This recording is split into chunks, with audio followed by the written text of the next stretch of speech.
the race people are like, well, we'll hold the race for whatever 30 minutes, and then everybody else is like, all the team, because we're favored to win, are like, they're not coming. Today on the show, we have two-time national rowing champion and graduate of Northeastern University in Boston, Kelly Toner-Munt, is up next.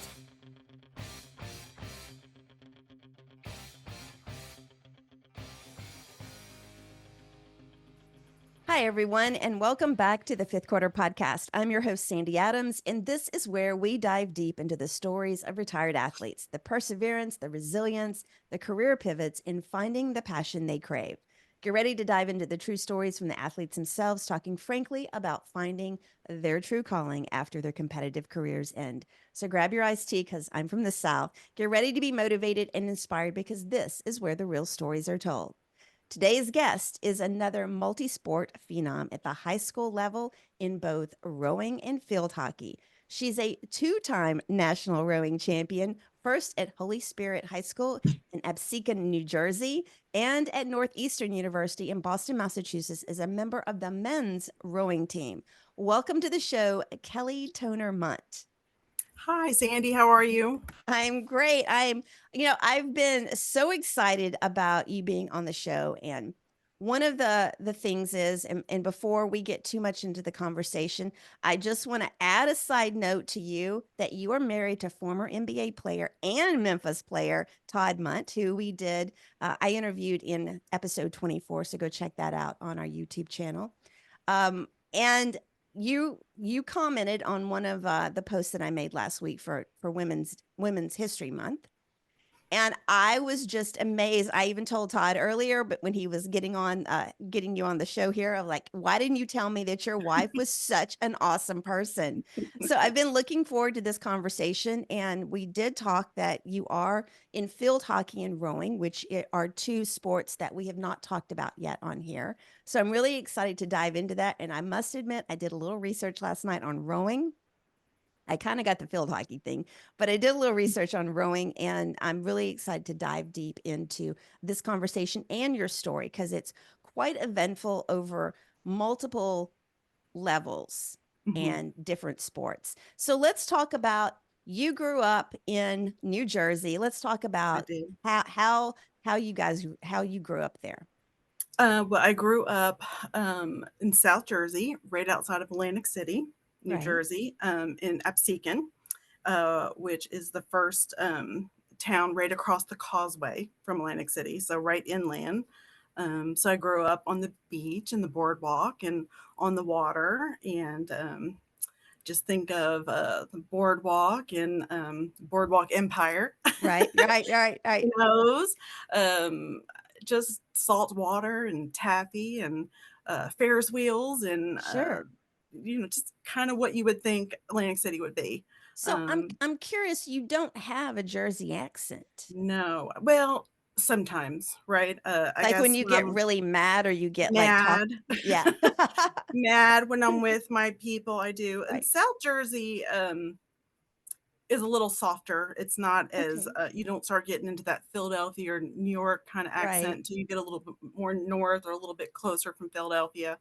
Um, my hometown is probably about an hour from Philadelphia, so Oh, about an hour from there. right. And I think I've been in the South for so long, I just kind of have softened a little bit. Because you do live in East Tennessee, I and live in East Tennessee now, you about guys have been 30 here 30 years.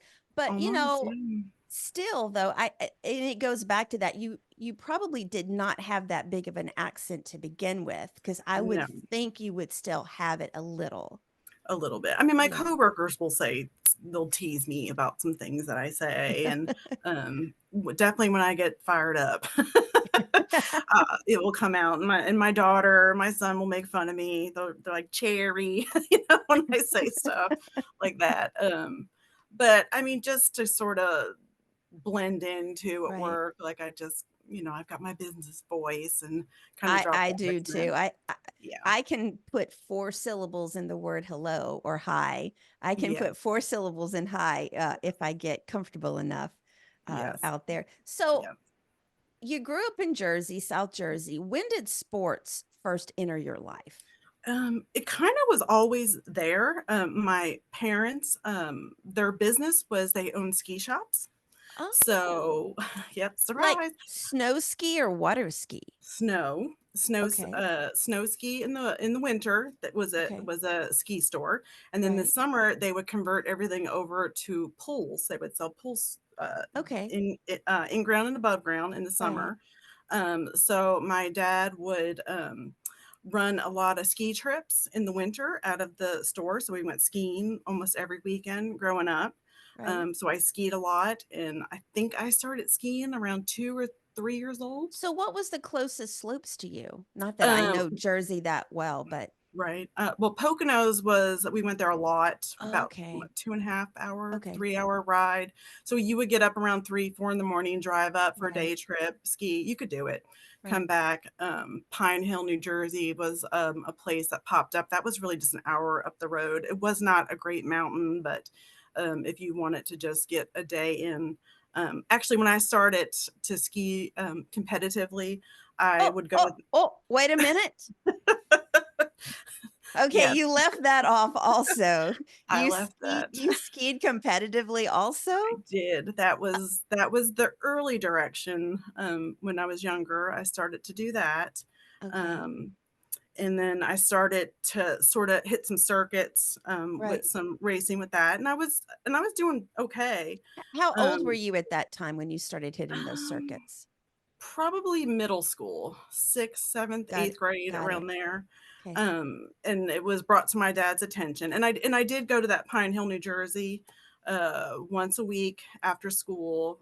We would, Wow. jump in my dad's van, Right. drive up there, and I worked with a trainer, and then would drive home when Right. we get home late at night, and they said that if I really wanted to make a thing of this, then I was probably gonna have to consider moving to New Sure. England to a Sure. school up there and training up there, and I really didn't wanna do that. So let me ask you this question. Do you have any brothers or sisters? I have a brother. Did he play Mhm. sports? He played sports. Is Yeah. he older or younger than He's you? younger than me. He was really into football, was more Okay. his thing. Okay. I mean, he skied too. Did your parents, were they sports people other than selling it? Yes. Okay. So, when I was younger, my dad coached, an adult female traveling softball team, and they were, for lack of a better word, they were awesome. They traveled Okay. all around. My mother was the MVP of the state of New Jersey, 2 years in a row, For what? um, Softball? softball. Yes. And they traveled all around Ohio, New Jersey, South Jersey, Delaware, Maryland, kicking butt and taking names. So, And did your dad play sports when he was in high school? he wrestled. He was a New Jersey champ in high This school. is like the whole family. Todd, I'm gonna get on to Todd. Todd like kept all this secret because he didn't want Yes. you guys to show him up. That's what it is. Yes. Yes. So he wrestled. I don't think he played any other sports that he's talked about. Um, my dad sort of had a tough childhood. He came from a single Sure. mom. He grew up in public housing, so he sort of had some Right. issues with support, I guess, from a Sure. family. So he just kind of did what he could, and I think that's why he sort of pushed us into everything. Like Right. he just overcompensated for what he didn't have. Sure. Um, Which and is then natural. I think a lot of yeah, parents do that. right, yeah. Yeah. So yeah, I mean, we skied so much, and seriously, you name it, we did it. Like I wanted to do gymnastics, we started gymnastics. I was like 12 years old. I'm like, I want to be a gymnast, and we started doing that. And then I played softball. Um, I was a runner for a while. Like, Wow. yeah. We got into motorcycles. I was driving motorcycles and trikes. Oh my God. All Okay. with big 80s hair and blue eyeliner. Okay. You had Okay. to look good when you're doing it. So you're like, I guess, the pretty tomboy, sort of. Yes. So when did all of that kind of fade away and you find rowing? So when okay. So my high school had the boys rowing program, and I'll make Mhm. this really brief. Um, and Coach Stan Bergman was coaching the men's program at my high school, Right. and they were doing phenomenal. They were winning titles. Um, they went over to the Henley Regatta in England, and that is the highest um, level of rowing that you can achieve. You Right. have to be invited. Obviously, it's expensive because you're going Sure. to over to England, and they would have to raise money and go over there. He took, I think, 3 boats over. I can't remember if it was, I was younger, obviously, when this Right. happened, so I don't remember all the details. He took 3 boats over. I think it was 3 years in a row, maybe staggered. They won all 3 times he went. And this is a Wow. world platform. Sure. So they were coming back, having parades. It was huge, huge. So there was some traction there. Right. A woman by the name of Rita McDevitt had several children. Her boys were in the program, and she loved it. She loved this program for her boys, and she wanted the girls to have this opportunity for her girls. And she went to our high school, my Catholic high school, and they were like, "No, the girls don't need this. If you want them to row, you can Right. start a club." So she did. And in another town next door to Atlantic City, there was a rowing club. So she started a rowing club for the girls. They started to get some traction. So can I ask what year this was, or kind of what year, to put Yes. everybody Um, in perspective with what we're Perspective. talking? So when the boys were winning the Henley with Stan, this was middle, like 76, Okay. 77. Okay. I think Rita McDevitt went to the school probably around that period of time, late Sure. 70s, and they were like, no, start a club. Stan Bergman, he's doing all this success. University of Pennsylvania picks him up and takes him up there, and he's now running the program at University of Pennsylvania. And he's He's the head left your high school. He's left my high school. Okay. He retired in 2006 at University of Pennsylvania, and Okay. he is just amazing. He's an Is he amazing still rowing coach. alive? He's still alive. Ooh, could Last I heard, ooh, I'd yes, love to do an interview with him. still Just alive. putting just He put so right? So, little background, my coach that coached me in high school was in his boat, in that Henley boat Oh, that won. wow. So, That's a lot of tradition that's being yes, handed down.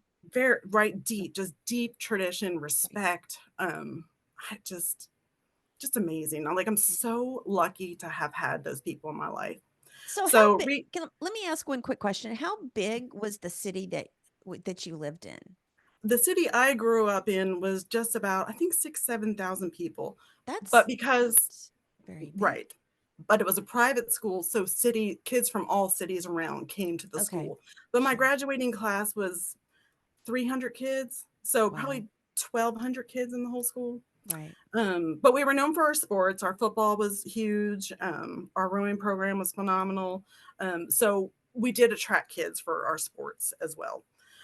So our high school recognizes what Rita's doing Right. with this club, and then they're like, okay, you're allowed to start a girls. We're going to start a girls program. 1982, the school starts a girls program. I start high school in 1984, so I'm only entering this program 2 years into Right. the program, and they were doing very well too. I don't remember all the details. I know they won some stuff. I That's know they won okay. some nationals. That's okay. Um, I went back and I pulled some scrapbooks and I read some I stuff. know. I was Ooh, like, it's funny, like, the younger people, it's easier for, but us older folks, like, I that's know. you have to go A back and, long like, time. look things up. But Yes, because I'm like, I loved the stories. But yeah, I'm sorry, yeah. continue. So, yeah, so I'm just we're just rowing along, right? And so the skiing thing, I'm like, no, I don't want to move to Vermont and ski. Like, I love to ski. Right. Like, it'd be great if I could race, but like, I didn't want to leave my hometown. I didn't want to leave my family. I didn't want to do that. You But didn't I'm like, love it enough to give up what no, you had. not to do that. Yeah. But I was kind of listening to this rumbling of this rowing program, and I'm like, I'm just intrigued. Like, you watch an 8 go down the river, and you're like, God, it just looks so awesome. It You does. know? Like, especially, like, if it's a picturesque little river thing, Yes. and they're all rowing and there's, like, Yes. fog hanging on the river or something. Yeah. Yes. and you just want a piece of that. Like they're going to the Henley, Right. and you're like the boys, right? Women couldn't go at this point, but you wanted a piece of that. You got Stan Sure. Bergman up at University of Penn just killing it. You want a piece of that, like you just want to be a part of something in your own backyard that's happening. We had the means, we had the water, we had the boathouse. Sure. We didn't necessarily have the boats. We Right. got the leftover boy boats, and I think Right. the one boat they gave us, it was the John Holland. I think it was, I swear it was a like a red oak tree that weighed 1,000 pounds that it took like the men's coach to help us get this boat in the water, but it was a boat. And we just started with that type of stuff. Right. And my freshman year, I played hockey, which is a fall sport, Mhm. and it ended, but the rowing program had started. So I go over there, because hockey just ended, and they're like, oh, well, we got all the seats filled, but you can ride in the launch. The launch is the little boat that the coach is rowing in, and you could just ride with us. And I thought, seriously? Like, okay. But I was like, I'm not leaving. And I rode around this launch for a couple weeks, just waiting for somebody to get hurt, quit, Oh my something, god. freezing, Waiting for that opportunity, that's what I'd like to say. waiting. Yeah. I just waited. And it happened, for what, because really it's such a hard sport. It's early in the morning, it's late at night, you're freezing cold, it's Mhm. wet, um, your hands are covered in blisters. It's really, really hard. And to convince 14, 15, 16, 17 year Sure. old kids, like, just hang in there. I promise this is worth it. It's hard. It's hard. And you have to have the commitment of the parents to Right. drive you to this town that's not necessarily easy to get to. And then our races were up in Philadelphia, so we would have to drive to Right. Philadelphia to get up there. And I just waited. I finally got a chance. I got in the boat. Um, and I don't know. I was hooked. I was hooked, and then it just kind of started from there. Mhm. Uh, After my first year, that coach left, and then Coach Bob White, the man who, if I start talking about him, I start to cry because Oh, no, no. Okay. he's incredible. He put my life on a path that I can never thank him enough for. Like, he is just the most amazing man. So let me So, stop real quick and give you a chance to like, yes, regroup regroup yourself. without being So so emotional. at this time, you're what, a sophomore in high school? When he came along, I was a sophomore, yes. Okay. Mhm, So, you talk about how he changed your life, and we're going to get into all the amazing things as a mhm. result of this decision. But at that time, like, were you giving any like thought to what you were going to do after high school? Like, were you giving any thought at all? Mm. So, in my head, okay, in my head, I was not gonna go to college. Um, Because so you're 15, 16 years old. 15, 16 Okay. years old, I guess in a way there was this narrative that I would started hearing in my head from outside people that, well, you're not the academic, you're the athlete, and I Oh, started to believe that I wasn't, and I didn't necessarily apply myself. So my parents had the ski shop, and I thought that's what I was going to do, that I was going to graduate high school and work in the ski shop, and that was going to be my path. So I didn't have any plans to go to college. right. I was going to stop it there at the end of high school. So What that's what did rowing give you in that what did you find in rowing that you had not found in other aspects of your life? Because oh god. obviously, you had the skiing, and when did you start field hockey? You said 4 years in high school, so obviously you played as a freshman?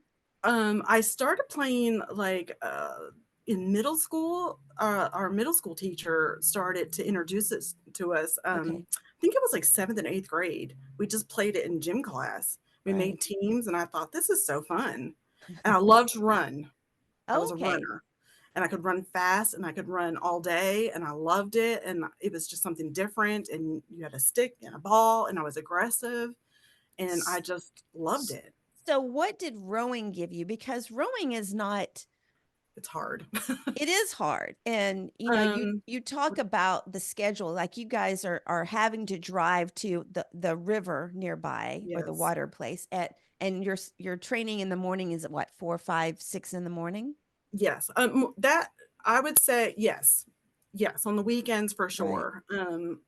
There was some rule. I think it was the private school thing. We weren't allowed to practice before school that early, but weekends for Sure. sure. Right. Um, Rowing, you're almost buying into an idea because your coaches, like Coach Bob White, he would just talk to us that when you get it right, when everything comes together, he would talk about the perfect row and what that felt like and how the boat would be perfectly set and the blades would set in together and the unison and how the boat would lift and how it would glide and there's no check in the boat and how it would go faster and how you're just all mentally locked in and then how just the sound of the boat and this the lifting with every stroke and you're buying into this like what that's going to feel like and he would tell us like if you're lucky you'll feel this one Wow. time in your career and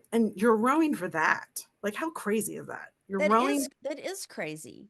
crazy, right? Because I can even like and no for y'all out there, I have never rode in my life. But, I've seen the movies where the rowing teams and, just listening to you, it's almost hypnotic Mhm. listening to it. And Mhm. it's almost like you're trying to ob obtain this thing that you can't necessarily touch, which is No. different than like field hockey or any other team Mhm. sport Mhm. because it is very much, yes, it's a team, but it's also about the individual performance and how well each person plays. Yeah. And yes, rowing is too, I would imagine, because you all have to have the ability to row in unison. But that is very hypnotic sounding. And it comes down to like like even your surroundings, like Right. the wind blowing, like the way the water's blowing, like it comes down to everything being perfect. Right. And this man had this ability to explain this in a way that you're like, I want to feel that. Yeah. I want to feel like one heartbeat in this boat. And just the way he explained it, like you felt it. And the first time I felt it, you lock in and you're just like, this is it. This is Right. what he was talking about. And the more you felt it, like with every stroke, you were like, it was just like this rush, this high. And you're Mm, like, this is it. This is what we've been working for. You're like, oh my God, I'm here. We're here. We're feeling it. right. And then you just build off of it. And then you just go faster. And like the boat just would just lift. And every lift, you're just like, oh my God, oh my God. And like it would take years to get to that. Like I didn't feel it probably until my senior year in high school Wow. Okay. because there's so many factors, like Sure. so many factors, and down to the coxswain, which will lead into later Right, stories right, right, right. why we're so important. But like, you got a coxswain laying on the rudder and they're going to offset your boat. You could be doing So everything perfect, you know? really quickly, so everybody does have a point of reference. What is the I can't even say it. The coxswain. The I was coxswain calling it the coxswain. the coxswain is so you in an eight, you have your eight rowers, and then the coxswain is the tiny person that sits in the stern of the boat who is basically driving them down the Okay. course. Okay. S- Um, So in high school, you were actually rowing, I was the rower. right? Yes, I was the rower. So basically, I was more in the bow of the boat. Sure. The way that my coach sort of put us in the boat seat wise is he believed in smaller girls more towards the bow because we weighed the bow down less. So The bow is the which bow is going to be when we're coming down the river, it's kind of opposite, I think, right? Opposite than when you see a boat, like a normal boat coming down the river. When you see an eight being rowed down the river, that's the first point of the boat that's coming down. okay. So that's the first person that's going to finish the Right. finish line is Right. your bow. Okay. So I'm trying not to complicate it. But Okay, I'm already complicated in my I head. know. So It's okay, continue. So the so bow girl is going to finish the finish line first. So she's the okay, first girl to go across the finish line. okay, So we started off small, and then we would get more. The more middle of the boat is your really strong girls that are just right, laying it down, like just powerhousing it. And then your stroke is your girl that's going to set the pace, who's just consistently awesome at that. And then when the coxswain's trying to bring the rate up, that can be hard to do, because if you can't get a girl that can get it up and the boat doesn't come up with it, that can be tough. So that's a really important position as well. So in the past, before my boat in high school came along, um, we consistently had much taller girls and stronger girls. So when my boat became seniors, there was all this talk and mumbling that we weren't going to be anything, because we really had about half of us were tinier girls. Could I say that? Like, yeah, you can just say that. just not All the girls, taller. I mean, I'm only 5'4". We had a girl who moved up from the lightweight crew. Lightweight girls are about right, 120 pounds. I think she was just tired of trying to make that weight, and she's like, forget it, I'm moving right, up. right. And there was just rumbling. There was rumbling of us not being able to get it done. Because you didn't have the tougher, taller, Hmm. I hate to use the word heavier, but the heavier Just girls. stronger. Yeah. I mean, Stronger, that's a better word, stronger yeah. girls. I mean, we had a girl who graduated. I mean, I think she was like 6 foot. She went to BU. I mean, she was in a phenomenal Right, rower, and they want girls. They want girls like right, my daughter, who are right, 5'11", right. who are long arms, long legs. I mean, that's what they want. They don't want 5'4" girls, but Because, and for those out there, it goes back to that, just like, somebody that's 5'5" can't necessarily, I'm not going to say they can't, but can't necessarily dunk a ball. So in rowing, you need the people, whether it's male or female, who have that strength, and you're going to get more strength strength and reach. and reach. The So when taller you're the person, yes, yes, when you're and reaching the out and and the laying back, yeah, wingspan, just like in yeah. basketball. Yeah, it's physics, really. I It mean, it's is. just like when you're laying back with the oar and you're reaching forward, you're just not getting as much reach as those taller Sure. girls. So your oar is not in the water as long, Right. if you're And just not I as would tall. imagine that they want all of the rowers to be symmetrical or Yes. have a certain, Yes. Because it can throw the boat off. I mean, sure if it you have can. someone who's 5'11" and then Right. someone who's much tinier, I mean, you got them being in the water a little bit longer and then you're Right. coming out faster, it throws the boat off. Right. Um, and then I was the only senior in the boat, which that's a whole nother story, because I was terrified I wasn't going to make it. I killed myself that summer before. I was like, I am making that, because I did not make the boat my junior year. I did not make the senior boat, and I was devastated. I was So real quick, explain that you were on the team, I but was on the team. I but was you in the didn't make the JV boat. boat Okay. my junior year, and Okay. I mean, typically, if you were a good rower and strong, and you were seat raced. That's just a way that they would figure out who was in the boat. I didn't make it. I did not make it. And the boat refers to competition?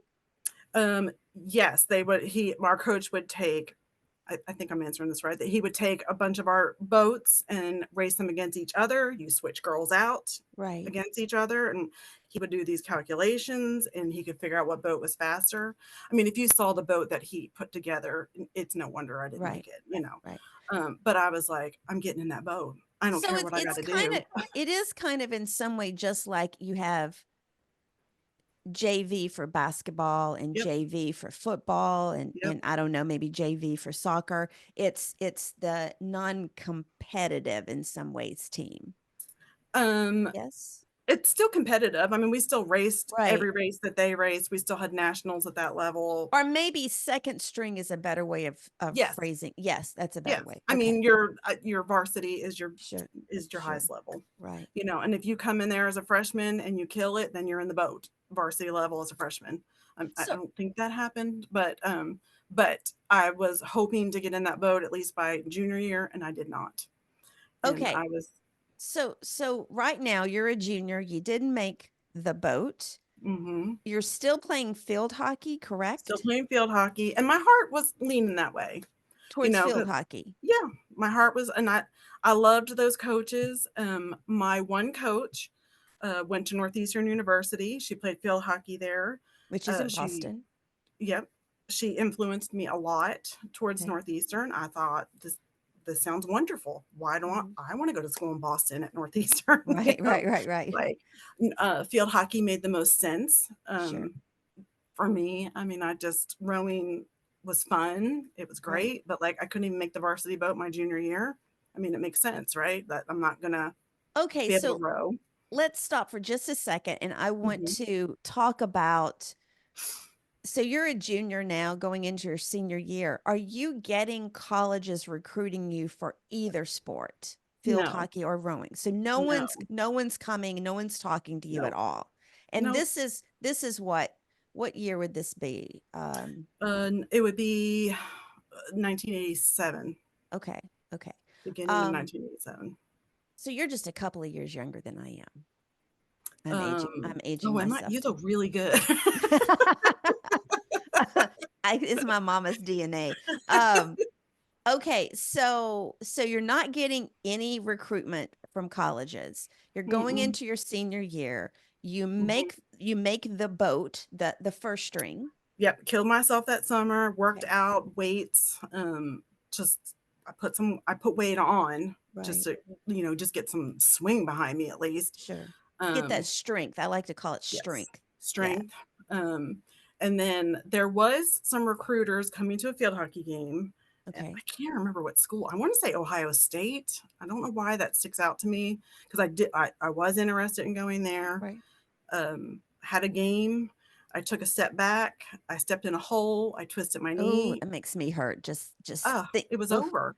And then they kind of went over to the other side of the team, talked to this other girl, okay, and that was so it. when you say it was over, you literally mean your field hockey career ended at that moment Mhm. on the field. I think I did not play the rest of that season until the very end. Mhm. And I didn't have any recruitment after that because I wasn't playing. And And it you was were a just kind of, senior when this happened. I was a senior. Yeah. So your dream of playing field hockey, because that's what you were leaning towards, Hmm. just evaporates when Was you step over. in that hole and you Hmm. weren't getting any recruitment. So how did that make you feel? Because we talk about, I mean, Devastated, we right? talk about self-confidence for young women Yeah. and just, you had felt so much empowered by the sports that you play. How were you coping with that? So, a little bit of the backstory is my plan to work in my parents' ski shop was fizzling because my parents were dissolving the business. So Oh, my that's plan even A, yeah. yes, so that was going away. Your plan A So is going away. it's going away. Your So plan now, B kinda dissolved on the yes, field. yes. So literally beginning the senior year, that's why I was like, I think I need to go to college. Like, what am I going to do? So Right, that's, the recruiters were coming. I'm like, okay, like I can kick this out even with my bad grades. right. And they weren't terrible, I mean, but they were not great. I think, and I'll just put this out there. We did the SAT Mhm. and mine were terrible. They were terrible. I didn't care. Mine was too. I hated that test. I did better on the ACT. It was we didn't I didn't even know there was an ACT because I think up north we only did Yeah, SAT, yeah. and they were terrible, and plan A was going away. I'm like, "I'm gonna play sports. I'm gonna get in on sports." And I found a class, and I started to do this class at we had started rowing at this point, so I'm skipping ahead a little bit. It's I would okay. jump in the car and hightail it to this man's house. He had a classroom set up in his basement, and I killed it.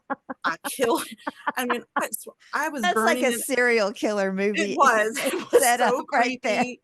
He had cats in Oh his my god. basement. Like, Oh I my was just god. like, my mom didn't know where I was. Like, it was just so wrong. That is such a serial killer movie. It's Oh such a my serial god. but I went up like 300 and some points. Like, it worked. And then my other Dang. little side note thing was I was an artist. So Oh my god. I know I could paint and I could draw like no tomorrow. So I had this, and Okay, Todd should count his blessings that you gave him a second look. Okay, and we'll get into the story of how you met later, but I mean, yes, seriously, oh my I god. know. So plan B, so I step in the hole, that's over, and I'm like, and I'm already driven though to get in this boat, right? So field Right. hockey's over, and I'm drinking Coach White's Kool-Aid, right? Just because he's this incredible person, Right. and and he's Stan Bergman's prodigy. Mhm. So Stan Bergman is just, he's, I dare to say, the Nick Saban of Right. rowing, but Right. kind of that Sure. type of air. So you just want a piece of that. So get over the knee thing. We start rowing. I kill myself. I get in that boat and I'm like, I made it. Right? I made it. Right. Only senior. Then all this rumbling starts because we're so tiny. We're tiny. Right. There's only one senior. I'm the only senior, and there was other seniors. They didn't make it. I just, God bless them. I mean, it was a tough year. We start racing. We start winning. So the articles are coming out. Sure. Coach White's girls are golden. They start doing Mhm. all this stuff, Oh, right? yeah. And we're piling up the medals. And like this season is just, I mean, it's a dream season, right? Was that hard mentally? I know I keep interrupting, but was that hard mentally? You're 16, 17, 18 years old girls, you're getting all this publicity, you're winning. Was that interfering at all with your mentality, with any team dynamics? Obviously not, because you guys kept winning, but No, was there no, you're like, we're just going. Okay. no, because I felt like we were, And that's great though. I mean, that's really good yeah, that you had no, the tough we mental. were quieting the naysayers. Okay, you had that chip on your shoulder. Yeah, we had something to prove, I think. Right. And so for so long, and no disrespect to the boys, because our boys were awesome too, Oh, sure. they were having a tough year. So every article in every Oh, paper yeah. and all the talk was always the boys. And then we would Right. get like a little blip right at the end of the article, like, oh, the girls won, Yeah. and then they were having a tough season and they weren't they did well, but they weren't necessarily doing as well as us. So then Sure. it started to flip. And then like one of the articles that when I went back in my book to refresh, but like even like the nationals that said Holy Spirit Girls Crew brings home the only gold. And Oh I'm my like, god. like we've arrived, right? Right. So like, no, it felt awesome, and then we've got this awesome coach who, he rode at Rutgers. He went to Rutgers and did his Oh, thing and he moved back. And I think the story went that when he came back to his hometown, he wanted to coach for the boys and there was no job for him there. But the girls' job was open. right. And we didn't know this at the time, but I don't think he really wanted to coach us. I think he's like, girls? Like, I don't want to coach girls. I want to coach boys. But they're Mhm. like, well, here they are, take Right. them or leave them. So he took us. And I think, not to jump ahead again, but like at the very end of our season at the banquet, he got up and said something to us because he's just not one of many words, but when he Sure. spoke, you Yeah. listened. And he was just like, I didn't want to coach you. Like, I didn't know what this was going to look like. I didn't want to coach girls. Like, I Right. had this notion that it wasn't going to be like, As good. yeah. And he was like, I couldn't be more proud. I couldn't be more blown away. Like, you've taught me so much, you know? It's And interesting. The coaches that I've interviewed so far that have actually coached girls basketball, they have talked about how they didn't want to do it in the beginning, but now they can't see themselves coaching anybody else but right. girls. Yeah. And they've said Yeah. because in so many ways girls are more coachable, Yeah. and it also, in some aspects a lot of times, and I don't know as much about rowing because I don't necessarily know, like, what is the professional aspect. I mean, going to the Olympics would be obviously Yeah. one goal after Yeah. you graduate high school and college, but Yeah. is there any other professional route as a rower? Um, Yeah, that's Olympics is pretty much it. right. Yeah. I mean, that's kind of just where it stops. And I know people have done it too. I mean, Sure. and they strive for it. Um, but yeah, so we go to the Stotesbury's, which is the one I talked about, Right. which was a big test because their And junior prep. where is that at? Well, it's in Philadelphia, but Okay. there was a big storm and there was cows floating down the river Oh in my tree trunks. God. So we had to pack it up and drive down to Delaware, and we went down there, and there was prep high schools. So I think there were 5-year high schools that we rode Okay. against, and typically I don't think we did Wow. necessarily well against them. We go down there and we got third, which sounds awful, right? Right. And we're rowing this race, and that's the race where it all came together. And this Oh. boat's lifting and it's going and we're clicking, and I'm just like, but we're not winning, right? We're not used to seeing like boats ahead of us. Right. And I'm like, but this feels awesome. And we get third and we're just quiet and we row back to the dock. Did you know it at the time? Did you have that moment where you realize, "Oh my god, this is what the coach had been talking about?" Yes. But it was Wow. conflicting because we weren't winning. Yeah. So I think I wasn't prepared for that. Like I don't I feel like I just remember being like, this is it. And like I think in a moment it was kind of ruined because Okay, anticlimactic, I guess, in a way. yeah, yeah, right. Yeah. And we rode back to the dock, and I think our heads were kind of hung low, and he met us there, and he was like, why are your heads hung so low? And we're like, well, we got third, and typically I think in this race we haven't even medaled. Right. And he was like, well, did you leave it all on the course? And we're like, yeah. And he's like, how did, because you can tell by when you understand rowing, you can tell by watching the bow ball if it's lifting, you can tell with the boat what Sure. it's doing. So he knew. And he was like, how did it feel? I saw the lift. Did you feel the lift? And we're like, yeah. And he was like, it looked awesome. And he's like, could you have done anything else? And we're like, no. And he was like, then you hold your heads up. He's like, that was awesome. He's like, That's you've right. nothing to be ashamed of. And he was like, you hold your heads up and walk around here like you've been here before. And he's like, I'm so proud of you. And just that whole thing. And we were like, Aw. okay. So then we go to the nationals, right? So here's my quick story on that. So we got to ride a school bus down to Virginia, Occoquan, Virginia. So we did Okay. not have to do the heats because we placed in the Stoats. So Okay. all the other schools have to do the heats. So we're going to go down the day of, do our little warm up, then do our race. Wait a minute. You Um, go down the day of the oh national yeah, championship? there's no money for all that Oh hotels and my all that gosh. business. That makes me have anxiety. I know. And then there's these rules, right? With school buses, you're not allowed to go on the interstate, so you got to do back roads. Oh dear God. So an hour and a half rides, 3 hours. Oh, Well, the bus breaks down, oh my. right? So there's no This cell is like phones. okay, this is like the biggest movie ever. You need to Oh like my God, write a movie. it's like ridiculous. So we break down, and like at first it's like, okay, this is going to be fine, right? Well, it's not becoming fine. So now we're out on this 4-lane road waving towels, like trying any parent, because some parents would travel the way of the bus just in case this happens. Sure. So we flagged down one set of parents, and it was like a clown car. We shoved as many of the people we could in our boat, which I think was probably half of us, into one car. Are you drowning in work and struggling to stay organized and make progress on your goals? Well, I've got the solution right here. Introducing my Success Blueprint Planner. It's not just any planner, it's a planner and a journal. And it's your tool for taking charge of your busy life and achieving your dreams. Ready to make this year your most successful yet? I am. Head to my website and grab your copy of the Success Blueprint Planner today. sandy-adams.com/books. They knew another set of parents was coming. So they went down the half of the boat, and we're still out there waving the towel.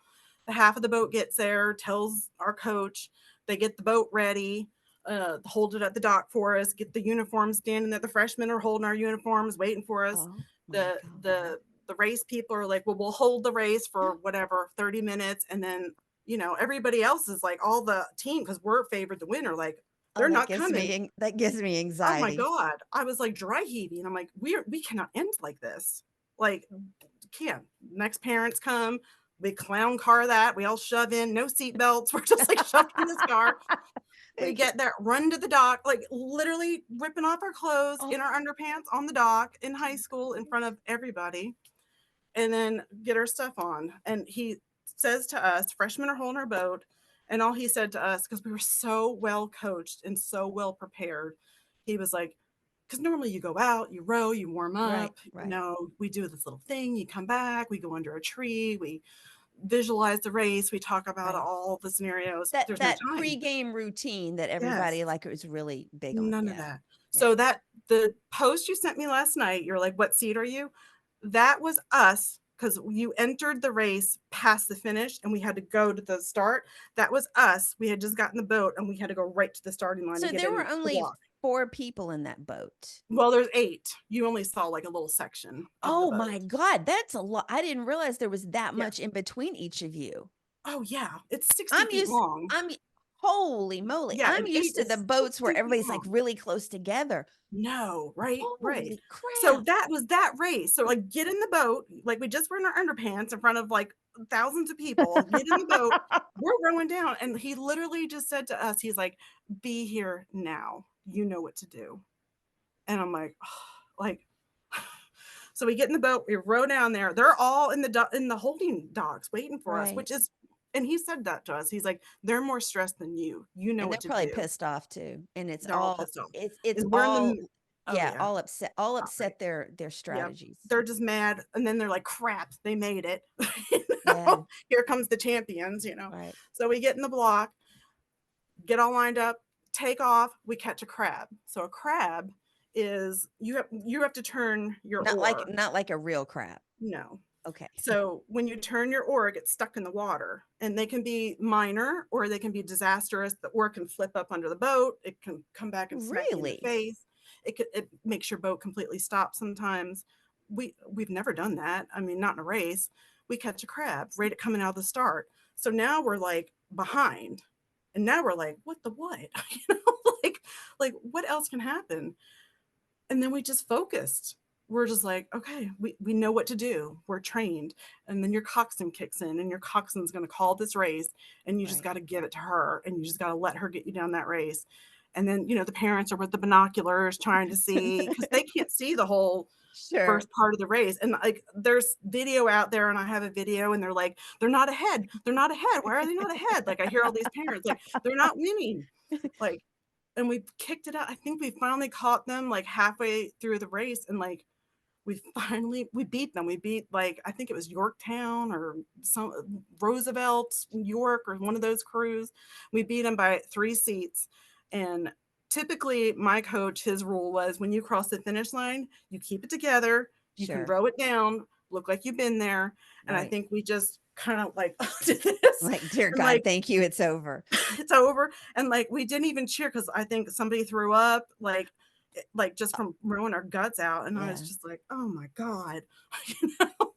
So like we won the whole thing. But you talk about like just anxiety, like just trying to get down But there. that says so much about each and every one of you and also how your coach trained you. Like, it shows the amount of mindset, the amount of maturity that you Mhm. had to hold it all together and just do what you had trained to do. And Mhm. for y'all out there, if there's any kids listening, which I hope there are, I any hope so. young athletes, one thing I hear from a lot of coaches now is how, like, the younger generation, they want that immediate gratification. They don't want to be in the gym all the time working out. And I think, or on the field or whatever. And I think for so many kids, the only way you can get better is by the consistent training, day in and day out, when no one's looking. Yep. And that's how it shows up, that you girls had that ability, the maturity level, the consistent training to just And go trust out the process. and trust. That's excellent. Trust the Trust the process. process. And keep your parents out of the team. Yes. Yes. Your So parents do not know more than the coach. that's right. Okay. So did you guys like have like stand like at the Olympics where you get to get up Yes. and they put a Yes. medal around? So Yes. how did it feel? Like, do you remember that feeling when you It stood felt up there? awesome. It felt awesome. It felt just relief. We got there.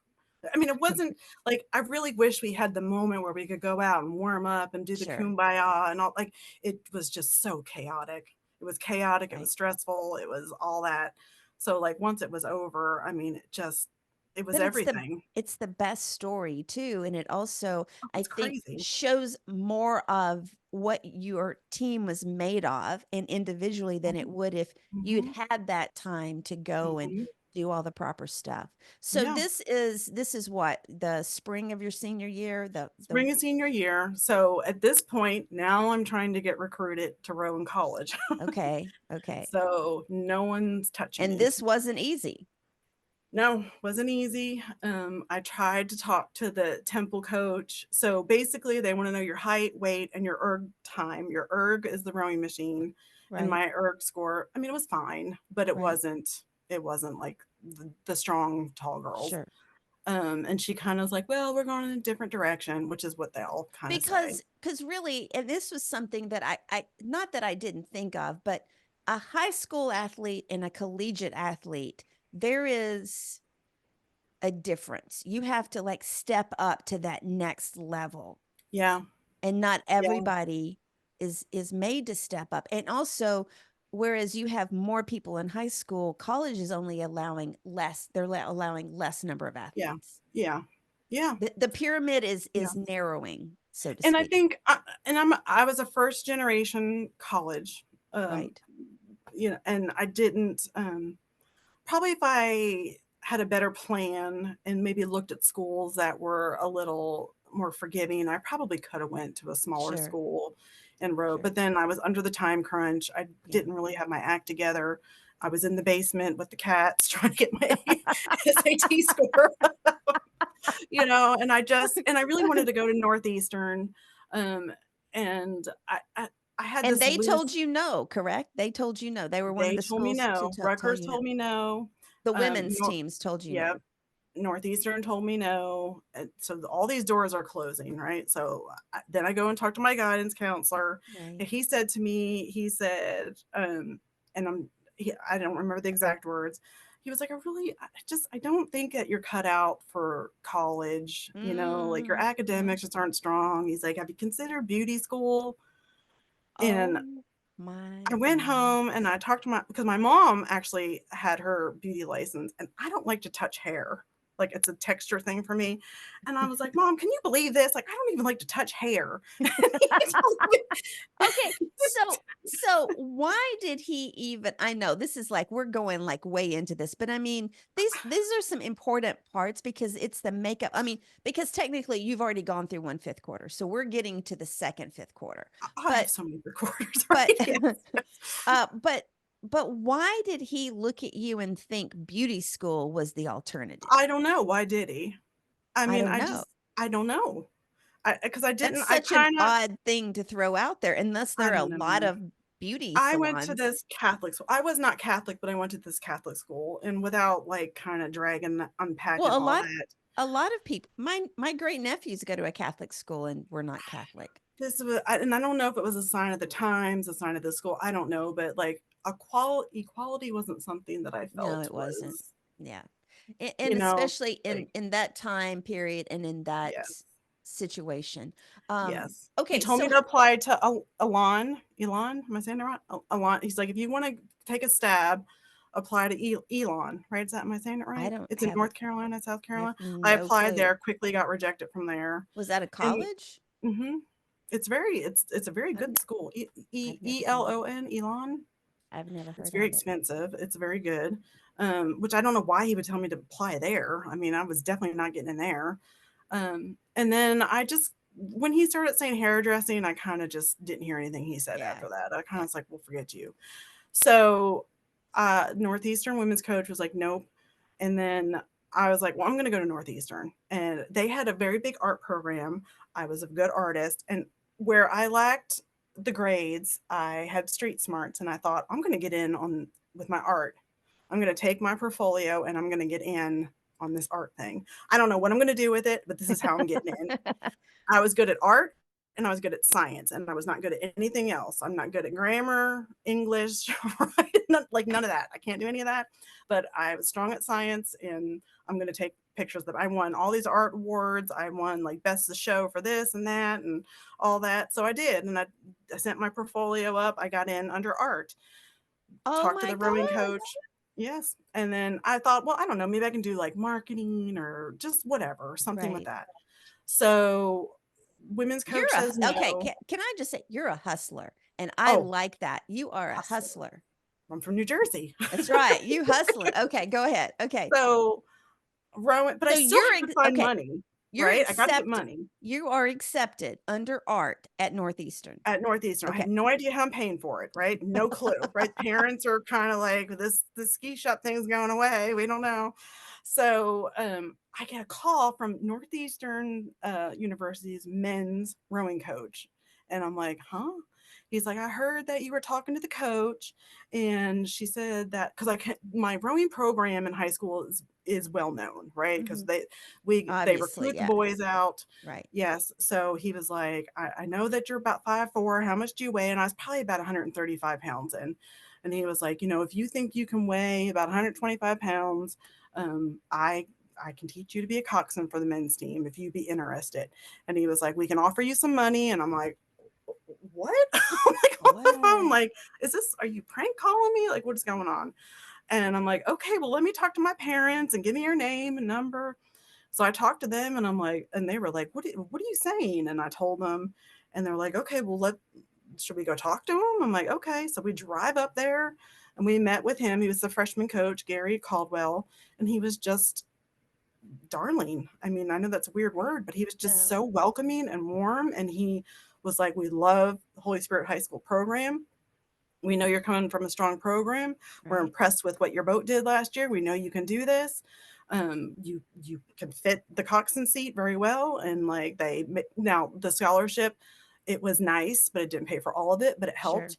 Sure. And we drove home, and I'm like, am I doing this? And they're like, well, It I made mean, it more feasible. It made it, instead of yes, you having to come up with all the money, it was an opportunity that you had to do yeah. something with. A door opened. A Right. door was Right. shutting, and another one opened. That's And right. I was like, can I do this? I mean, I guess I can do this. I have to do it, really. And I Mhm. just sort of talked myself kind of into it. Really. So so let's pause 1 second, because I think, I hear a lot of people, whether they're young people or older people, that they may see a door open and they sometimes people just shut it down. Oh, out of fear, that's not an option, or Mhm. they don't have belief in themselves, that's not an option. And I love the fact that you took that opportunity to listen to him. And I do want to say one thing for those out there that don't understand rowing, and they talk about the girls' weight. So the position, as we're going to get into, is basically that you're in charge of, basically you're kind of the captain of the team in the boat, Mhm. and it has to be under 125 or under to fit in that seat. You have to be small, and not a lot of guys at the college level are that small. It's harder. It gets it, harder for them as they yeah, get older. so in some ways, as the opportunities are there for men, the position is more geared towards a woman's physique. Mhm. And it opens the opportunity for the men's teams. It gives them a whole field. If they open it to women, it Sure, gives them sure. all these opportunities. Like, what are we Were y- missing out on? were you the first woman to be on No, the men's team? Okay, so no. they were familiar with doing that before. Yes. Um, I mean, it wasn't popular at the right, time, but I was sure. not the first, and I'm I don't sure. want to pretend I wasn't. But there was an older girl there when I went. Um, I didn't know her very well. Our practices didn't line up very much, but it Right. was just the two of us. And you Um, had to learn basically, because say the word again, coxswain. coxswain. Hmm. So the coxswain doesn't actually row. No, So you nope. had to totally change and learn to do something Hmm. else Hmm. still in the boat. Hmm. Um, what was that transition like as you get to Northeastern, you get to Boston? What part Hmm. of Boston is Northeastern in? It is in like the Symphony area. It's I off. know, yeah. Yeah, like Back Bay kind of area Yes, right there. yes. That transition. I mean, it's huge. I mean, you Because you had go moved away from from home. You'd moved away from home. about 7 hours from You're on home. a Yep, men's team. yep, You're in a different city. yep, You're on your own yep. and you're Trying to trying to navigate academics. that's right, trying to without having somebody tell you to study. I've Yes. talked a lot of the athletes have talked about how that transition of how you suddenly are responsible and accountable to yourself to make sure Mhm, you do everything. So mhm. how hard was it that first semester, that first part of the So hard. year It was so for hard. you as a Well, and group? because I think for me, like, of course, you're doing your prereqs, right? Mhm. So, like, I hated those classes, English and algebra and Right. all the stuff you got to take that you hate. And I was taking the art classes, and like, they're trying to structure you, right? And I'm like, I don't want to be structured. I just want to throw up an easel and paint my paintings. You Okay, so know, were you still majoring like okay, I was still an art major. I was you were art major my still an whole art first margin. year. Okay. Yes. And then, like, I struggled. I struggled with it, but I will tell you right now that I was never gonna quit. That was never an option. I never for 1 second was like, "I'm never leaving this school. I'm I'm going to finish this. You I'm doing dug this." in and you were not Yes. gonna let go. No, never. Was never an option. Like, whatever I had to do to figure it out, I was gonna figure it out. So But I what do you think inspired that resilience, that fortitude? um, well, my dad is that kind of person. Okay. And I think I got that from him, and then I think, rowing in high school Right. and Coach White, and Right. then I think it's my personality on top Sure. of it.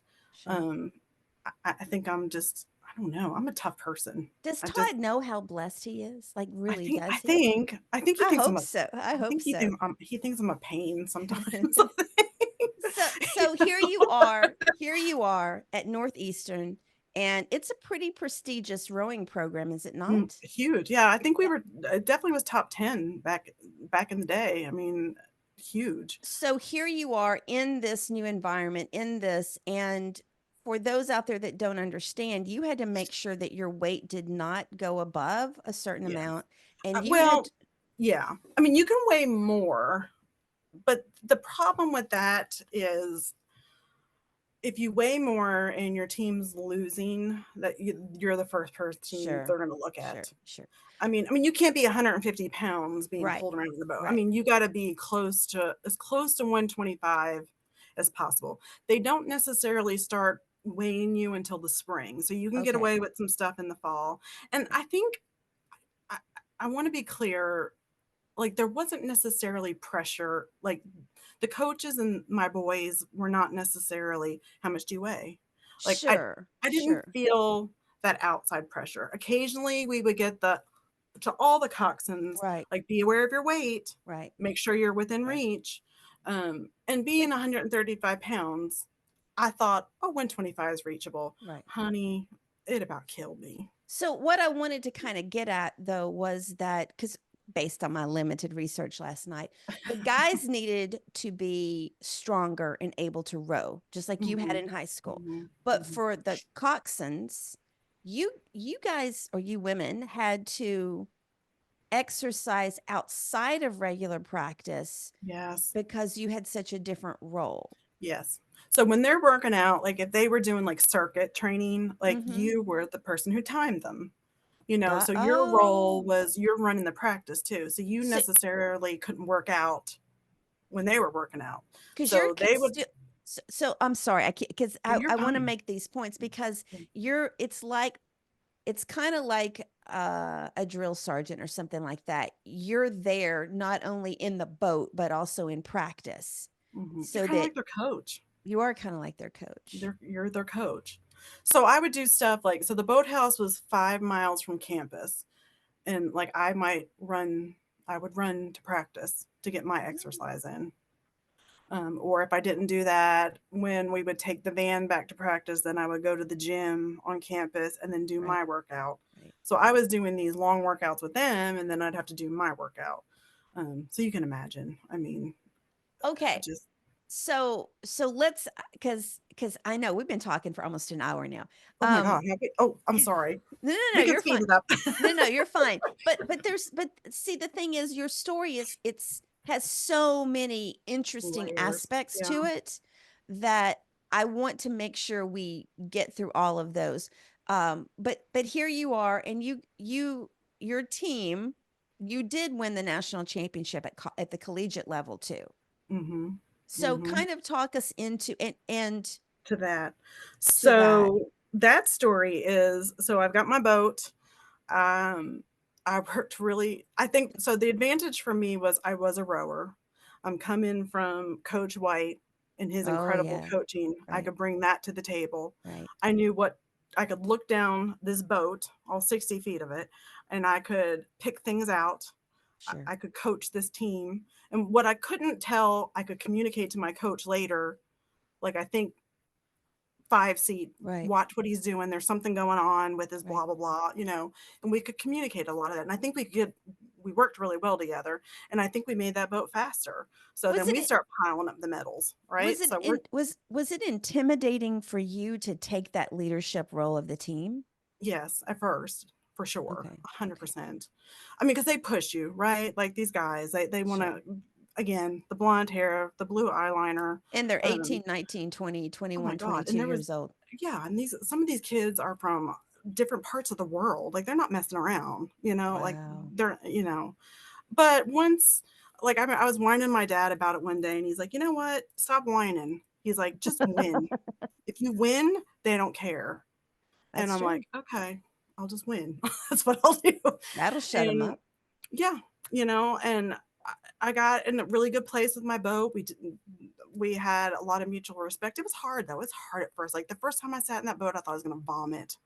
And their speed when those boys, like, talk about physicality. Like they Sure. took off, and I was just like, this boat is going so fast. Like, what am I going to do with this 60-foot boat coming down this river? But we did great, and we were piling up medals, all this stuff. We're coming into the end of the season. Here's a story for you. Uh, we're coming into the nationals. Mm-hmm. My school does budget cuts. My coach comes to us and he's like, I'm sorry, but we can't take your boat to nationals. And this is No, when you're a freshman I was a or sophomore. a sophomore. We're not taking your Oh boat to nationals. my There's budget goodness. cuts. There's no money to take your boat to nationals. Oh dear God. Now, keep in mind, like, I'm kind of starving myself. I'm eating Sure. oranges. I'm running 100 miles. Right. This team, I think in 2 years, I think we were 19-0 or something like that. Oh my And I'm like, You're I think not I taking dropped a us. couple F bombs, and Yeah. I'm like, are you kidding me right now? And my coach was like, it's over. Like, it just is what it is. And I'm like, it's not over. There, can we pay our own way? Can we raise money? Like, Oh, we're that's that going. hustler coming out in Oh you. yeah. I was like, how much could it possibly cost? We were going to Syracuse. We're staying in the dorms. Like, how much does it cost to enter a boat? Right. And they only gave us like 5 days, 5 or 6 days. They tell us this.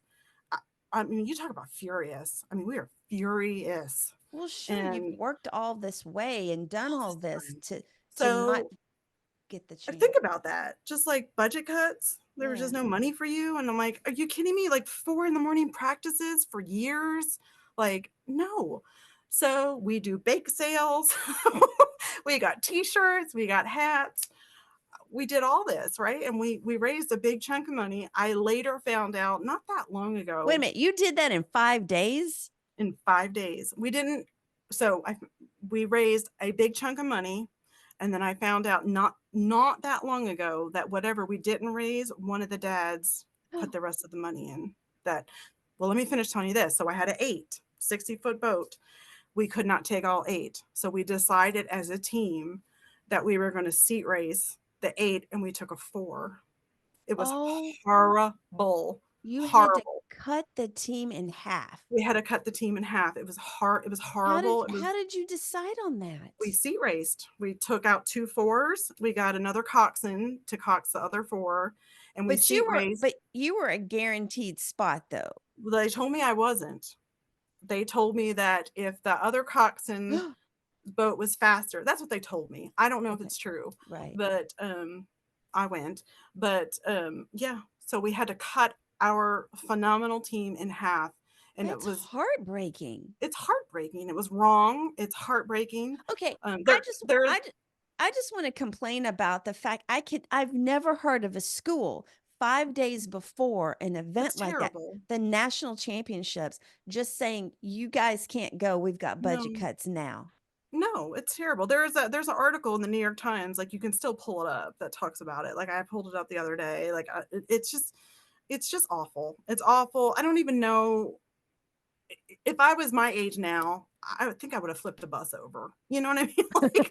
Like I mean, I was 20 years old. I've just never heard of a school. Okay, No, it's so you terrible. split the team, which is Split heartbreaking. the team, heartbreaking. We traveled to Syracuse. I'm weighing about 129 pounds when I'm going down there. Had a little bit of stress, you Right. know. My coach at the time, and that's a whole nother thing too, because then like I'm getting up in the middle of the night. He gets up with me. We're running. I'm running with the trash bags on, trying to get my weight down because I'm not a natural coxswain like body type. I'm not, you Right. know, like I'm not 120 pounds, and you Right. have to weigh in, and it's a horrible weigh in. It's public. It's this big scale. Everybody knows how much you Oh, weigh. that's Yeah, humiliating. and you're a 20-year-old female in a man's sport, you know. So like, it's awful. It's awful. I'm hungry. You know, like you just left half of your dream team behind. Like it was just, it was huge. It was terrible. So every 2 hours I would get up and run and sweat and sweat and sweat. I didn't even drink water, nothing.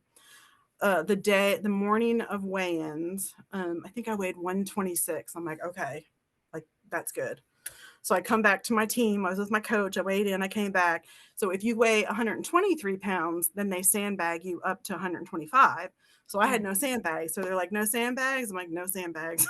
And for those out there, that means that they had to add weight to you. Yes. So they So really want you around like as close to 125. 125. Yeah, because the idea is the sandbags aren't great either, right? Because that's just dead weight that you're plunking on the bottom of the Sure. boat. So Right. they really would like you to be your own weight at Because 125. you're moving that weight around Yeah. then and it's more Yeah. Because okay. you can lock yourself into the seat and not move. Because if you see those coxswains that are jerking their heads and moving around the boat, like you don't want to create any drag on that boat. Like you want to be locked into that seat That and gives just me moving anxiety. with the boat. It's a whole. There's so much science and technique behind it. So there was a whole bunch of heats. We won our heat, so we went straight to the finals. That was great. And then we rode out for the final, and it was interesting because my high school coach, Coach White, he would not let us listen to music when we worked out. He did not want us listening. He's like, you don't need music to motivate yourself. Like you Mhm. need to motivate each other. Right. Listen to yourself in your head. There was one song that he would let us listen to, and it was U2. We still haven't found what we're looking for. Oh my God. So we're rowing out for the final to line up, and there was a big like bus there with the music, and it's U2 singing that song, and we're getting Mhm. ready to line up. I'm like, we're gonna win this because that was a song that we heard right before our finals in high school. And my Right. stroke's like, what do you mean we're gonna win this? I'm like, we're gonna win it. I'm like, we still haven't found what we're looking for. Well, we just That's found it. We're getting ready to win. And he's like, what? And right before we went out we said a prayer and we dedicated it to the four that were left behind, Oh. which was terrible. And we did, and we wrote it, and we beat. I think I gave you a list of all the crews, but we beat like Cornell and Dartmouth and Brown and Navy and It's like Princeton, prestigious rowing Pennsylvania. traditions. Like, yeah, all these people. And I'm trying to remember, I think we were the only crew to get gold that day.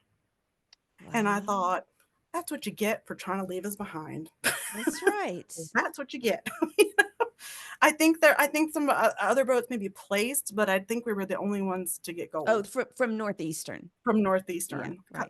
we were fired up, like just fired up, you know? So, So okay, so let's wrap that up because this is your junior y- sophomore year, sophomore year, sophomore sophomore year, year, and you guys win the national win the title. So nationals. you've Yes. won the national title as a high school student and now as a college student. I just won it. Yep. At the That's college right. level. So you're feeling pretty good and you come back your junior year.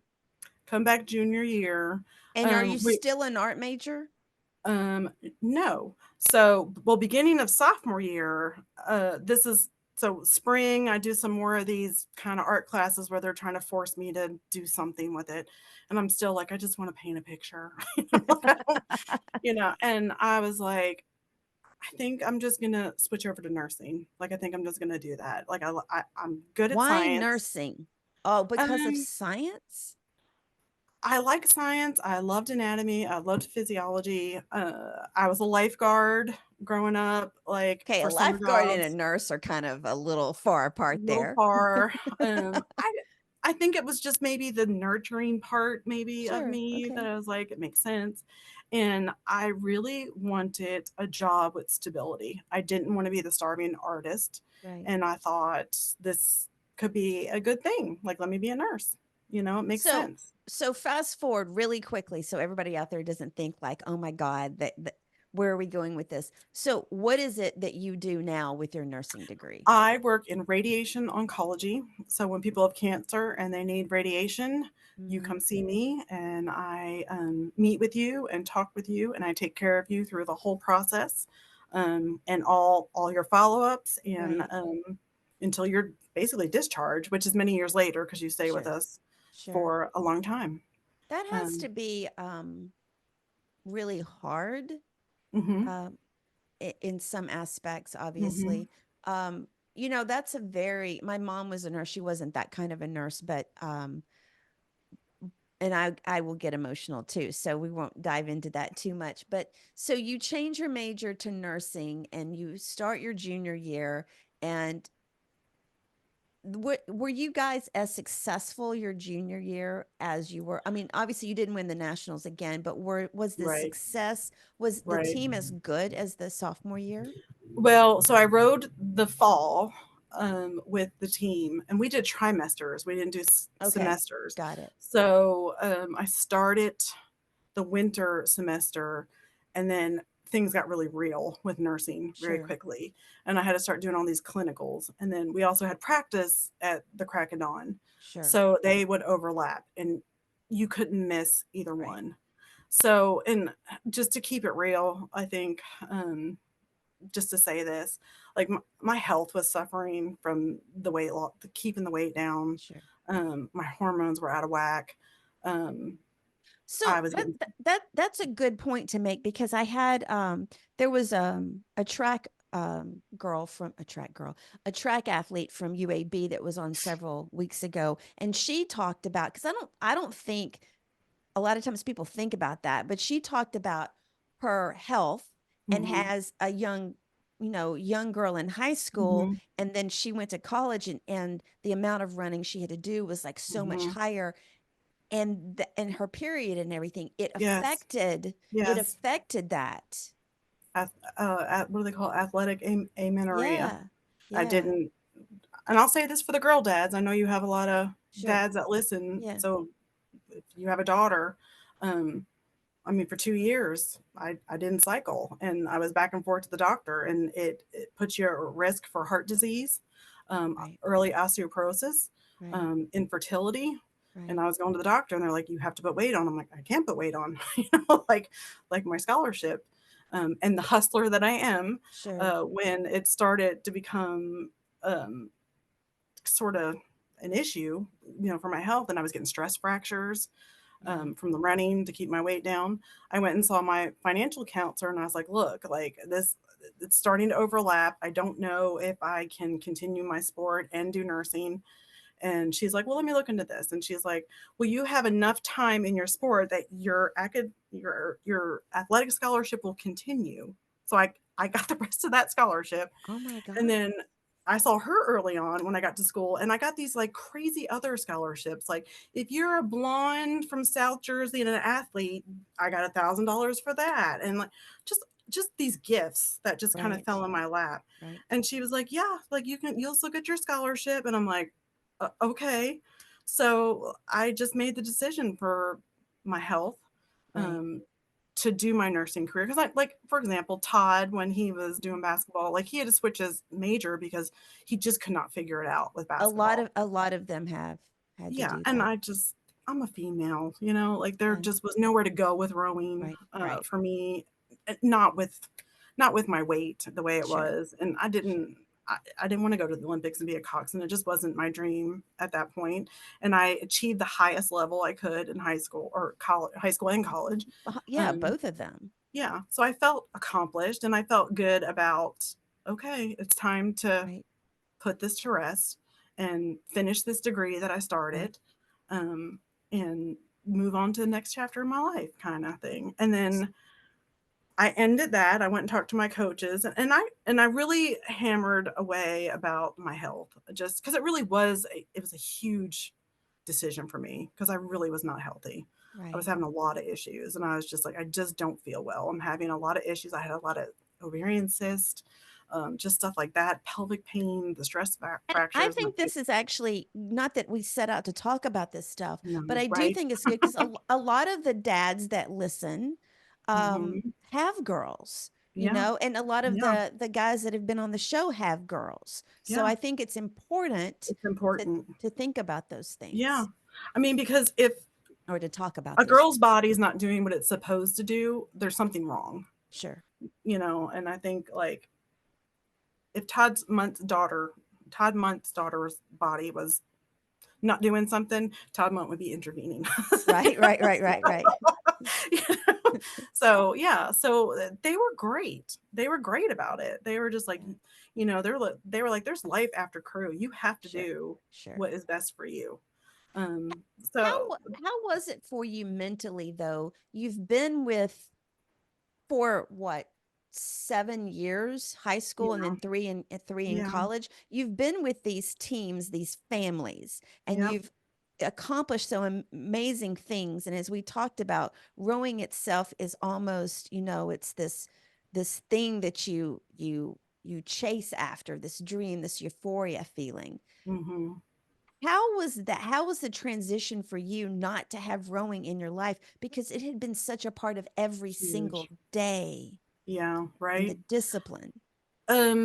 It was really weird at first, really weird. And I think what I missed, I mean, obviously the girls and the boys, Mhm. at the college level, that the camaraderie, the we're in this together Sure. type of thing, and the coaches, like they were such a huge influence on my life. Not to have them in my life every day, Right. Because 'cause they're like a surrogate parent yes, almost. yes, just cheering you along, and like they were just such a positive influence on my life every Right. day. They weren't telling me to go to hairdresser school. They were telling me that I could do anything, you know, anything that I could imagine I could do, So did you So, find a replacement for that adrenaline rush? yes. So I stopped rowing and I felt frail and pale and weak. And Yeah.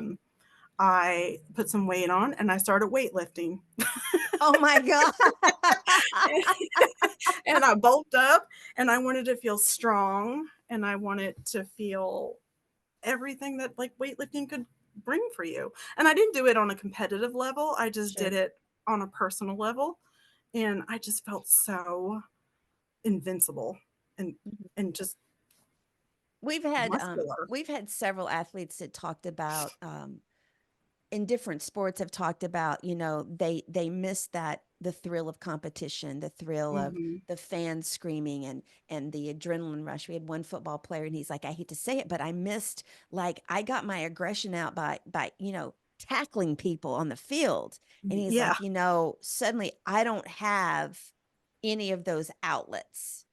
Yeah. And Well, they've talked about how, they needed to find something that gave them back some of the feelings that they had playing that their right. sport. Yeah. I think that's where Todd Munt maybe filled a void for me too, because then I got to be with him Oh, okay. and Okay. So right? let's talk about, I don't know if I asked him. If I did, it apparently wasn't a very exciting story that he told me. But how did you two meet? Because Todd grew up in Memphis. Yes. Yes. And he played at Memphis State. Yes. And then he went into the NBA. How did you two meet? We met when he was in Atlanta. I think it was his second run with the Oh, Hawks. maybe. Oh, he did tell me this. Okay, go Yes, ahead. But I'm sure and your I story, your moved. version's going to be much better. Mine's much more interesting. I had moved to Atlanta with my best friend after For what? college, For what? nursing. Okay, And I was working at Georgia Baptist Hospital, got it. and we went out to celebrate. One of the nurses was moving and get married, and he had just had his first NBA dunk, and all his friends were in town, and we were in a bar, and he walked in, and he was so tall, Yeah, like he his is. head was brushing the ceiling of this bar, and I thought, oh my God, what a freak! Like just and he's colorblind. Did he tell you that? I He's think so he did. I can't so remember. They all blend together after a while. he's so severely colorblind, and he had on all denim, but he thought he had on a green top. So he's 7 feet tall in cowboy boots that gave him like 3 more inches, and Oh he thought his God. top was green in all denim, and I'm like, That's "Oh, like he just." Justin Timberlake and Britney Spears at that award show Yes! that time. Oh my God. Yes! It was awful, and I met him in a bar. It's He had so cowboy terrible. boots on. Why would he wear like They were heels? that's big. Awful, and, I don't know why. I mean, in a bar, people be like, "Can I have your number?" And you're like, "Yep, 333-3333." Like, and for whatever reason, I just gave him my number, and, Okay, he so what was the pickup line? We want to know. Us women want to know. What was the pickup line? he just kinda stopped. I don't remember what he said to me, but my roommate, who I swear she had, like, dementia at 20, she doesn't know anything about anything, but she's like she worked out at a gym that the Hawks worked out Right. in, and she's like, "Oh, that's that guy, he plays for the Hawks." And he's on all his denim and his cowboy boots, and he just stopped. And I said, "Oh," I said, because I'm sarcastic. I'm like, "Oh, you play for the Hawks, don't you?" And he's like, "I do." He's so nice. And I'm like, "Oh, I bet you just think you are all that, don't you?" Oh, And he's like, "Well, no, I don't think I'm all that." And, I don't know. We just started talking, and, it I just just was clicked. saucy and he was not, and, he was like, "We should just hang out one time," and I thought, "Okay." And I don't know why. I gave him my number. I avoided him for weeks and weeks and weeks, and I was talking to my mom on the phone, and they lived still up in New Jersey, Right. and the Hawks were playing, the 76ers, Uh-huh. and she had the game on. I'm like, "Oh, mom, he's on the court right now." And she's like, "Which one?" I'm like, "51." And she's like, "Oh, he's handsome. You should go out with him." And I'm like, "Mom, you're on my side." And I did. And I went to lunch with him, and he was just so gentle and kind. And I didn't want to fool with him because I just at first thought he was just going to be A what player. you would think, right? Yeah. Yeah. And he wasn't that, and he was No. just nice, and then it just kinda took off from there. And I met him in November of '95, but we probably really didn't start getting date until about January, and we were engaged by September, and we got married in December of '96. So really It moved quickly, because fast. I didn't know this until I was stalking your Facebook page last night. Why we got Um, married twice.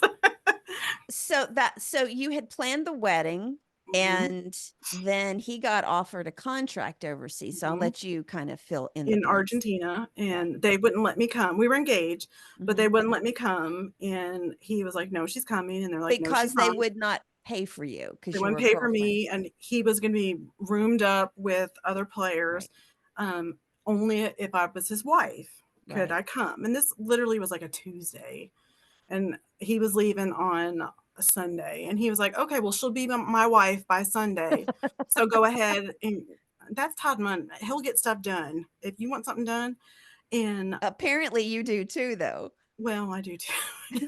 So, I called my mom the next day, and I was like, "We're gonna fly." We were at at Todd's mom's house, and I'm like, "We're gonna get married." She's like, "Well, you got the dress and the wedding plan," and I'm like, "Well, we'll still do all that." Right. And we flew my parents down, and there was this little chapel in Jackson, Tennessee, in there some youth.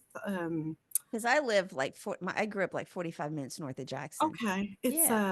it was like a youth, group center. I'm not quite sure what they I do don't there, know. but kinda rehab some youth, but it had a Right. chapel up in the little rolling hills, and Right. my mother-in-law got her, minister, and we went in this little tiny chapel, and I just happened to own a cream suit because that's what you do when you're from New Jersey. You own cream suits.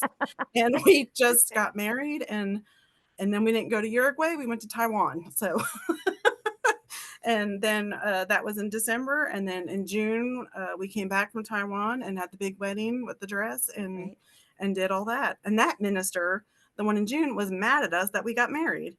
And I was like, it is what it is. It is what it Like, is. So so how long did you stay? Did you live overseas with Todd the whole time he was playing? mhm. Okay. I was with it. Yes. I came back early from where were we? I was pregnant with my son. Gosh, where were we? We were in one of those countries. I came back a little bit early because I was pregnant with him, Right. and I just needed to come back because I didn't want to get stuck there. Sure. Went and toured. I think it was in Australia. I toured the hospital because they did tours once a month, and they Right. didn't do epidurals. They only did Ooh. gas. And you Ooh. delivered on a beanbag chair. Ooh. And I was like, yeah, I'm not going to do this. No. So I came back a little bit early. The season only had like a month or something left, Sure. but pretty much. And then when my son was born, he went over, I think he went over to Spain, I think, It was in Spain. for a So little bit before I went. And I talked to Todd on his episode, which is episode number 24. Go give that a listen because we talk about, I did. how he Yeah. decided when he was going to quit basketball. Yeah. And it was it's an interesting story, so go give it a listen over there. Yeah. Michael was was my co-host at the time, so Yeah. it's an interesting episode, and you can find out the guy's version of Kelly's story.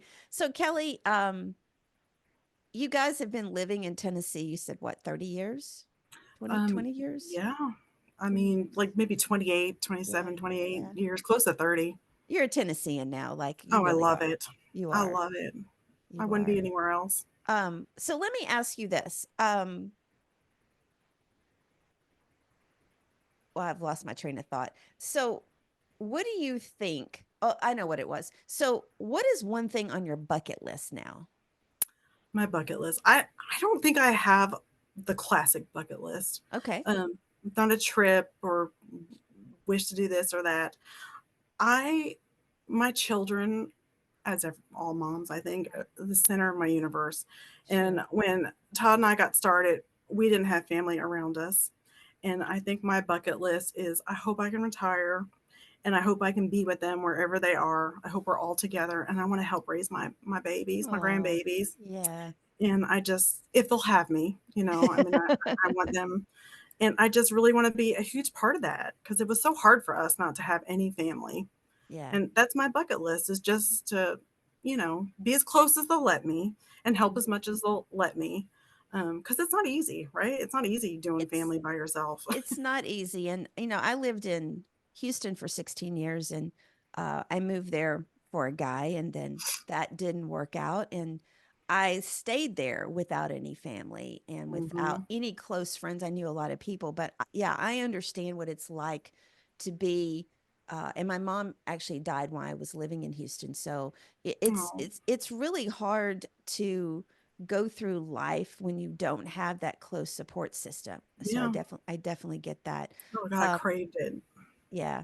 And that's been one of the things that I've craved so much since, and it's one of the reasons I moved back to Tennessee. So Yeah. what do you think your biggest value is to others today? Right now, I think it changes every decade, but right now, I think it's to my patients. I think I bring so much value Sure you do. to my patients. I think our office that we work is, I think we're phenomenal. I think that you're not treated just like another number. And you come in our office with a lot of fear and we put it to rest and we bring Right. so much education. And especially our older patients, it's a lot to navigate It is. It healthcare. is. It is. And we put a lot of fear to rest and you will get so much education. And we will take over your care. If you want us to, we will drive the bus. Basically, we just say, all you got to do is answer your phone. I will navigate everything you need navigated. If you need to be somewhere for chemo, I will take care of it. If you have a question, you call me. If you have a side effect, you call me. anywhere along the way something pops up and you are scared, Right. confused, call me. Like I mean, I have 30 some years of experience in nursing. That kind of goes back to your role on the rowing team in Hmm. college, Hmm. steering everybody around. What would you tell a 9-year-old Kelly? 9-year-old Kelly, don't listen to the negative thoughts in your head, and don't listen to the negative thoughts that people tell you. Mm-hmm. Don't listen to the person who tells you to go be a hairdresser, Yeah, because you're more than that. And you got to change the tape in your head.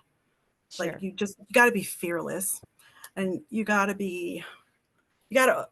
any door that opens, you got to at least look through it. Exactly. I You got totally to, agree. You've got to at least try. at You've got to least. look, open the door, ask, Yeah, and ask. trust your intuition. Like if you feel something, Mm-hmm. just do it. Because tomorrow's gonna come no matter what. Exactly. So like at least try something. Like if you fail, it doesn't matter. Tomorrow's gonna come anyway. And And just and not, I work with a lot of mid-level professionals, and they talk about, they're all some of them are always trying to calculate or figure out what's going to be the end result if they try something, instead of Mhm. just trusting the process and trying it anyway. Yeah. you know Yeah, and I think my life, especially like if you look at my sports history, it's like right. I don't think I could have planned that if I tried. Because No, I everything don't think that you I could have. thought was gonna happen didn't happen. And if I got in my own way and didn't look through the Right, door that opened, right. like none of that, I could have never experienced any of that. Like don't don't try to do the what ifs. Just do the God, what if I do? Exactly, You know? exactly. And I think that's a great way to end this conversation. Mhm. Kelly, thank you so much for being on the show today. I so Thank you. appreciate it. I'm so sorry if I talked your head off. This Oh, was no, no, so no, no, fun. no, no. No one's ever Everybody's, asked me about my story, and I'm so glad I got to share it. but that's, I know some of the guys are probably like, oh my God. Um, People's stories fascinate me. And when, when I started doing, I'd had a previous podcast where I interviewed people. They weren't athletes, but it was just like everybody, because I just found all these normal everyday people that had these amazing, interesting lives, Mhm. and most of them didn't even really think they were that interesting. And this one has been more fascinating than I would have ever imagined. Oh, And good. it's been an honor getting to know you, getting to know, now it's really interesting, because now I've interviewed Todd and now you. And Mhm. I just think that, every interview that I've done, it's been like another interesting aspect. And Yeah. I love the fact that you commented on that women's history post, and I'm so glad Mhm. you did. And I'm Me so glad I too. saw it and reached out. I'm like, okay, you're going to be on the show now. Thank you. Um, Thank you so it's much. just amazing, and you can go in there and tell Todd that you did a better job than him. I will. I You will. were more Good. entertaining. That's right. That's right. That's right. Okay, guys, as we Thank wrap up, you. you're welcome. As we wrap up this episode, thank you all for listening, sharing our episodes, and your comments and show reviews. Please take a moment to like, share, and review our podcast on Apple. That helps the show get found by everyone on the platform. And I so appreciate each and every one of you for all of your support. Thank you for joining us on this episode of the Fifth Quarter Podcast with our guest, Kelly Toner Munt. If you're a former competitive athlete and you're interested in being on the show, or you know someone who should be on the show, please contact me through the website at 5thquarterpodcast.com or via social media. Until next time, remember, change is our ally. It paves the way for greatness. Stay inspired. Have a great rest of the week.